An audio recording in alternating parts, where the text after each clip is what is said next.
এই কদরের রাত এটা কবে, এটা স্পেসিফিক ছিল, মানে সুনির্দিষ্ট ছিল। রাসূল সাল্লাল্লাহু আলাইহি ওয়াসাল্লাম আমাদেরকে জানাতে চেয়েছিলেন কবে, কিন্তু রাসূল সাল্লাল্লাহু আলাইহি ওয়াসাল্লাম জানাতে পারেননি। সহিহ বুখারীতে এসেছে যে রাসূল সাল্লাল্লাহু আলাইহি ওয়াসাল্লাম খারাজান নবী সাল্লাল্লাহু আলাইহি ওয়াসাল্লাম লিয়ুখবিরানা বিলাইলাতিল কদর। উবাদা ইবনে সামিত রাদিয়াল্লাহু তাআলা আনহু বলেন, রাসূল সাল্লাল্লাহু আলাইহি ওয়াসাল্লাম আমাদেরকে জানাতে বের হয়েছিলেন যে কবে কদরের রাতটা। ফাতালাহা রাজুলান মিনাল মুসলিমিন, হঠাৎ মুসলমানদের মধ্য থেকে দুইজন ঝগড়া লাগলো, তর্ক লাগলো আর কি। রাসূল সাল্লাল্লাহু আলাইহি ওয়াসাল্লাম হঠাৎ করে ওই ঝগড়ার দিকে খেয়াল করলেন, ওই দিকে খেয়াল করে ওই তারিখটার কথা তিনি ভুলে গেলেন। ফারুফিআত, রাসূল সাল্লাল্লাহু আলাইহি ওয়াসাল্লাম বললেন আমার হৃদয় থেকে, অন্তঃকরণ থেকে এটাকে উঠিয়ে নেওয়া হবে।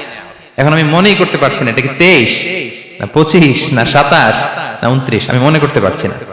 এজন্য রাসূল সাল্লাল্লাহু আলাইহি ওয়াসাল্লাম বলেছেন যে তবে আমি এতটুকু মনে করতে পারছি, ফালতামিসুহা ফিল আশরিল আওয়াখিরি ফিল বিত্রি, রমাদানের শেষ দশকের বেজর রাত্রিগুলোতে তোমরা কদর তালাশ করো।